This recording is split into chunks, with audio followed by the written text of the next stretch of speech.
Class 11 आज आप लोग के बहुत रिक्वायरमेंट में बहुत क्वेरी पे यूनिट 2 का मैं लाइव वीडियो बना रही हूँ। यूनिट 2 16 मार्क्स का है। आपको पता है बहुत इंपॉर्टेंट पार्ट है और इसमें काफ़ी चैप्टर्स है जिसका ऑलरेडी मैंने डिस्कशन कर चुके हैं और कुछ चैप्टर्स का डिस्कशन नहीं हुआ है। आप लोग इस वीडियो को देख के यूनिट 2 का 16 मार्क्स आराम से सिक्योर कर सकते हो। तो इस वीडियो के लास्ट तक जरूर देखिएगा, पूरा का पूरा यूनिट 2 रिवाइज हो जाएगा। 1 से 2-3 बार सुन लीजिएगा, पूरा का पूरा कंसेप्ट क्लियर हो जाएगा। तो यूनिट 2 का जो फर्स्ट चैप्टर है voucher and transaction, fundamental accounting equation, second chapter है, थर्ड चैप्टर है debit and credit, fourth chapter है book of original entry, fifth chapter है special purpose book and sixth chapter है रेक्टिफिकेशन ऑफ एरर। आज हम start कर रहे हैं वाउचर एंड ट्रांजैक्शन के साथ। A voucher is a written document in support of source document which prepared for correct recording of a transaction in the book of original entry. Voucher क्या होता है? एक written document है जो source document को support करता है। main document, source document जहाँ से transactions होते हैं उस सारे document को support करता है कौन? Voucher. Types of voucher. Supporting voucher. ये क्या करता है? हेल्प करता है different source document like cash memo में हेल्प करता है, इनवॉइस बिल एक्सेट्रा में। इंटरनल सपोर्टिंग वाउचर हेल्प करता है help in paying slip, invoice of trade sale of goods, cash memo means paying slip means help in paying slip हो गया आपका जो बैंक का स्लिप वगैरह होता है, जब पैसे जमा करता है आपको स्लिप मिलता है, invoice of trade sale etcetera. External supporting voucher help in debit note and receipt of receipt. आप जब आपको वेजेस पे करते हो या वेजेस रिसीव करते हो आपको एक रिसीप्ट मिलता है, उसमें हेल्प करता है external supporting voucher. Cash voucher all about the cash receipt and cash payment. Debit voucher is all about the cash payment of goods, furniture etcetera means when you are purchasing something you are paying the cash, its help. Debit voucher is supporting the cash payment of the purchase of goods, all these things. 6 credit voucher cash receipt for cash sale, income etcetera. इसके अलावा non cash voucher इस credit वगैरह credit sale credit purchase में support करता है। Transactions are basically 3 types on the basis of payment, cash transaction, credit transaction, paper transaction और barter transaction. Cash transaction related with the cash और cheque, credit उधारी में, paper transaction promissory note, bill of exchange, all this are barter exchange of one goods for with the other goods. On the basis of relationship with the accounting and internal transaction and external transaction, within a company, within a factory, within a office होता है internal transaction और जो office और बाहर के लोगों के साथ होता है वो external transaction. Visible transaction क्या होता है? जो transaction आप देख सकते हो जैसे purchase of goods, sale of goods, purchase of furniture, you can able to see, it's called visual transaction. Invisible transaction क्या होता है? वो ट्रांजेक्शन जो दिखाई नहीं देता बट ट्रांजेक्शन हो रहा है, जैसे depreciation of goods depreciation of fix assets, fix assets का वैल्यू घट जा रहा है, ये दिखाई नहीं दे रहा बट ये हो रहा है, ये क्या? Invisible transactions. There is some source document, invoice, credit purchase and sale is invoice, cash memo, cash purchase and sale, receipt कैसा सोर्स डॉक्यूमेंट है? Cash receive from customer. आप कस्टमर अगर हमको कैश देता है तो हमें एक रिसिप्ट देना पड़ता है कि we are receiving the cash from the customer. Paying slip basically जब हम बैंक में पैसा जमा करते हैं तो हम लोग एक स्लिप मिलता है, that is called paying slip.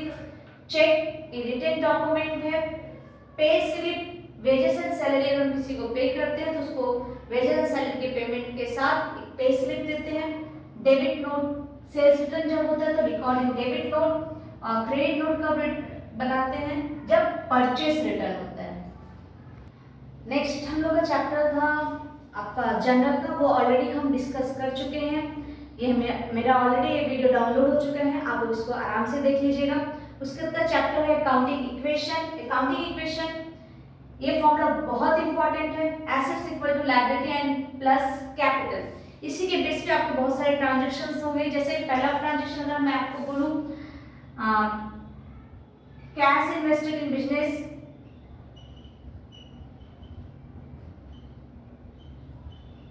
Of rupees 50,000, अगर क्वेश्चन में आएगा इसका इक्वेशन कैसे रेडी करना है? तो अगर आप एसेट्स में आपको बताइए क्या क्या आता है, cash, debtor, stocks, all the fix assets. इस एसेट्स अगर कैश इन्वेस्ट होता है 50,000 बिजनेस में, तो एसेट्स में 50,000 इंक्रीज करेगा। और इसका इक्वेशन लायबिलिटी, इसका फिर से लायबिलिटी यहाँ पे कुछ इंक्रीज नहीं हो रहा, लेकिन कैश जैसे इन्वेस्ट करता है बिजनेस में तो कैश इंक्रीज करता है as a form of cash of ₹50,000, साथ में मेरा कैपिटल भी इंक्रीज हो जाता है 50,000।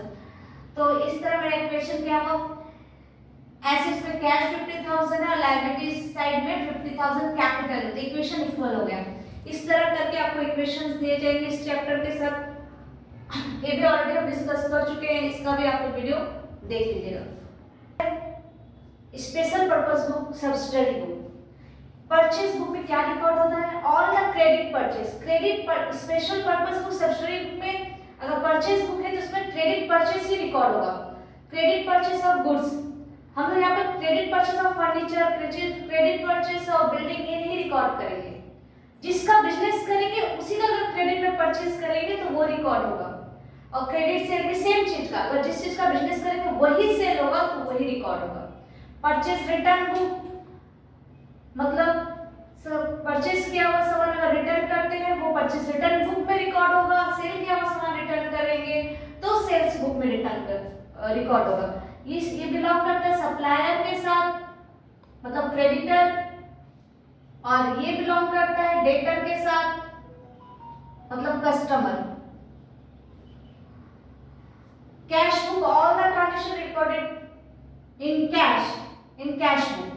पेटी कैश में छोटा मोटा जो भी खर्च होता है बिजनेस का, जैसे स्टेशनरी एक्सपेंस, न्यूज़पेपर एक्सपेंस, एक पेटी कैश बुक में आता है। Bills receivable prepared by the buyer, prepared by the seller and bills payable prepared by the creditor। General proper में क्या होता है, ओपनिंग इंटरेस्ट, जैसे business start with cash, business start with the furniture, fix assets, debtor, तो ये opening entry में आता है। Closing entry the balance sheet, आपका एंड ऑफ द बिजनेस कितना बैलेंस ऑफ एसेट्स, कितना है बैलेंस ऑफ द स्टॉक्स आपका बचा हुआ है, वो क्लोजिंग एंट्री आता है। ट्रांसफर एंट्री मतलब एक ट्रांजैक्शन दूसरे ट्रांजैक्शन में ट्रांसफर, मतलब एक एंट्री दूसरे एंट्री में ट्रांसफर, जैसे कि एक्सपेंस हम पे करने के बाद अपने प्रॉफिट एंड लॉस अकाउंट में ट्रांसफर करते हैं। Adjusted entry, rectification entry, already हम लोग इसका चैप्टर पढ़े हैं तो ये हमको पता है रेक्टिफिकेशन एंट्री क्या होता है। रेसिडुअरी एंट्री क्या होता है, जो इन सब में नहीं आता है वो रेसिडुअरी एंट्री होता है, जैसे PPTD, return of goodwill, depreciation, all this are the residuary entry. बाकी का टॉपिक्स रेक्टिफिकेशन ऑफ एरर हम लोग डिस्कस कर चुके हैं, इसका भी वीडियो हमने बना लिया है। आई थिंक आपका यूनिट 2 कवर हो चुका है। आप इस वीडियो को ज़्यादा से ज़्यादा शेयर करिए, लाइक करिए और मेरे चैनल को सब्सक्राइब करिए। एंड सबसे इम्पोर्टेंट बात, very very very all the best for your examination.